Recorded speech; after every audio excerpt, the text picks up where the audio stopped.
warahmatullahi wabarakatuh, Bapak Ibu semua. Hari ini saya akan memberikan tutorial bagaimana cara men-setting pengelolaan kinerja lewat PMM. Yang pertama, Bapak Ibu semua buka Google dulu, nggih. Kemudian ketik PMM.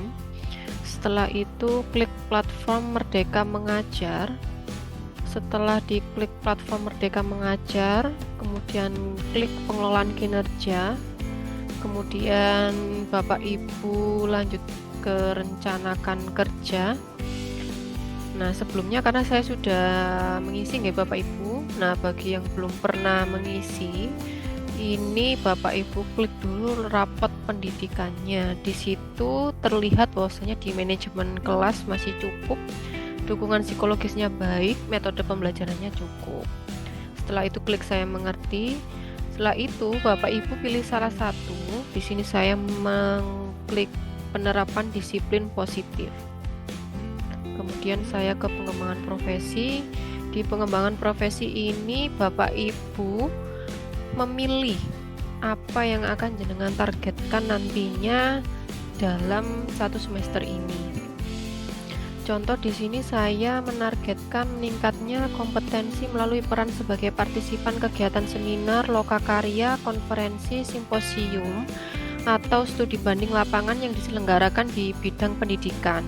Di situ poinnya adalah 4, kemudian target kuantitas yang saya targetkan adalah 2 kegiatan per semester, sehingga jika kuantitas ini dikalikan 4 poin adalah menghasilkan 8 poin. Nah, di sini bukti sertifikatnya adalah nanti ketika Bapak Ibu mengikuti seminar maupun lokakarya yang diadakan oleh organisasi profesi maupun dinas pendidikan setempat, itu bisa jenengan upload sebagai bukti dukung sertifikatnya. Yang kedua, ada meningkatnya kompetensi melalui peran sebagai peserta didik, berbagi praktik baik yang diselenggarakan komunitas belajar. Di situ poinnya adalah 4. Nah, di sini saya menargetkan 2 kegiatan per semester dengan total 8 poin dan bukti dukungnya adalah sertifikat. Di sini adalah maksudnya berbagi praktik baik yang diselenggarakan oleh Kombel, baik itu MGMP maupun komunitas belajar yang ada di PMM. Kemudian yang ketiga, saya menargetkan meningkatnya kompetensi melalui peran sebagai peserta pelatihan mandiri sesuai dengan model kompetensi guru, kepala sekolah, atau pengawas sekolah. Di sini pelatihan mandiri yang dimaksud adalah pelatihan-pelatihan yang bisa kita dapatkan di PMM dengan nilai 32 JP. Jadi saya menargetkan 4, kemudian ketika 4 dikalikan 8 poin adalah nanti totalnya 32. Kemudian jika ingin menambahkan, klik tambah di sini. Di sini saya ingin menambahkan coaching Bapak Ibu. Coaching jenengan cari dulu peran sebagai peserta coaching ya. Peserta coaching itu poinnya, nah ini nggih, meningkatnya kompetensi melalui peran sebagai peserta coaching atau mentoring pengembangan kompetensi oleh guru, kepala sekolah, dan atau pengawas sekolah. Ini coaching, misal Bapak Ibu guru di sekolah memberikan pengarahan dalam bentuk coaching seperti ini, kemudian bukti dukungnya adalah sertifikat yang dikeluarkan sekolah bahwasanya jenengan sudah pernah mengikuti coaching yang dilaksanakan oleh guru maupun kepala sekolah atau pengawas di sekolah. Di sini saya menargetkan 2 dalam per semester. Kemudian saya ingin menambahkan lagi yaitu BIMTEK. Dengan klik tadi tambah ya, klik tambah di sini, kemudian pilih rencana kerjanya yaitu BIMTEK-nya, peserta BIMTEK. Bentar, kita cek dulu.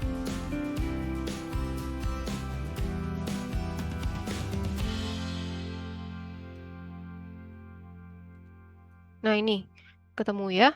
Meningkatnya kompetensi melalui peran sebagai peserta kegiatan pelatihan atau bimbingan teknis yang memperoleh sertifikat di bidang pendidikan, kebudayaan, riset, dan teknologi. Ini kita ambil, saya ambil satu saja, kemudian jangan lupa diklik simpan draft. Kenapa? Karena biar pekerjaan yang sudah kita klik tadi itu tersimpan.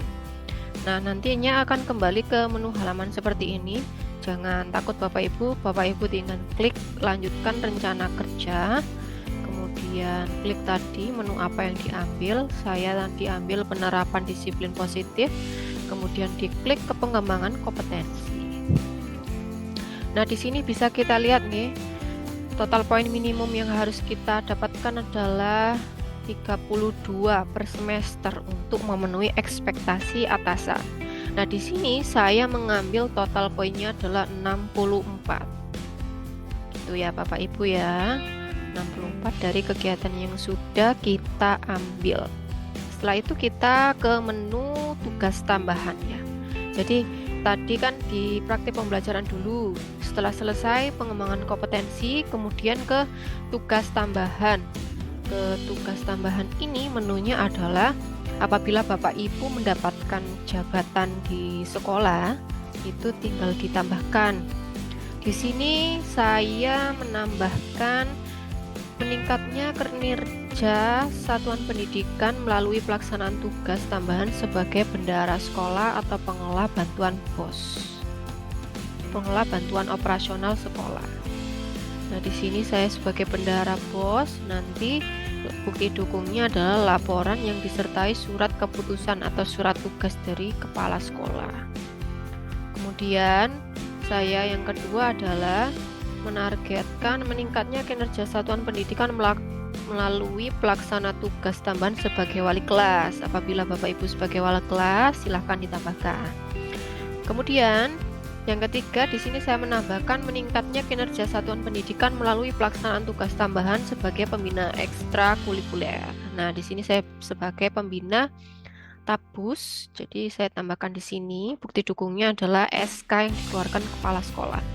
Kemudian yang keempat, saya menargetkan meningkatnya kinerja satuan pendidikan melalui pelaksanaan tugas tambahan sebagai pengurus organisasi atau asosiasi profesi guru tingkat kabupaten atau kota. Ini berlaku apabila Bapak Ibu sebagai pengurus organisasi di tingkat kota. Kalau di saya sebagai guru BK yaitu MGBK gitu nih.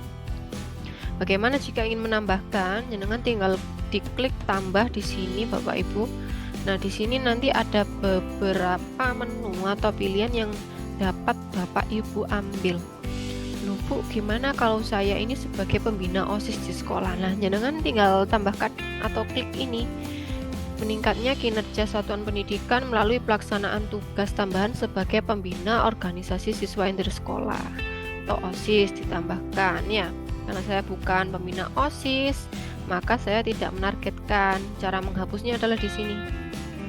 Nah, sudah hilang. Kemudian jangan lupa diklik simpan draft di sini. Nah, setelah disimpan, nanti Bapak Ibu semua akan mengetahui pekerjaan yang sudah diambil tadi mana saja.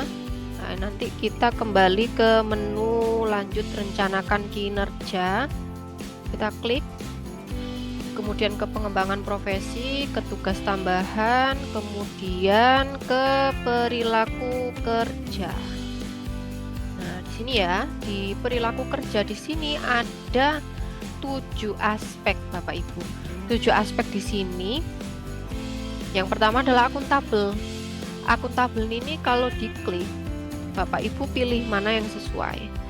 Di akuntabel ini saya memilih memanfaatkan sumber daya satuan pendidikan dengan bertanggung jawab, efektif, dan efisien.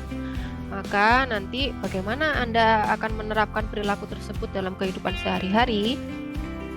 Di sini diklik lagi, saya memilih memanfaatkan fasilitas pembelajaran sesuai dengan peruntukannya. Ini diklik.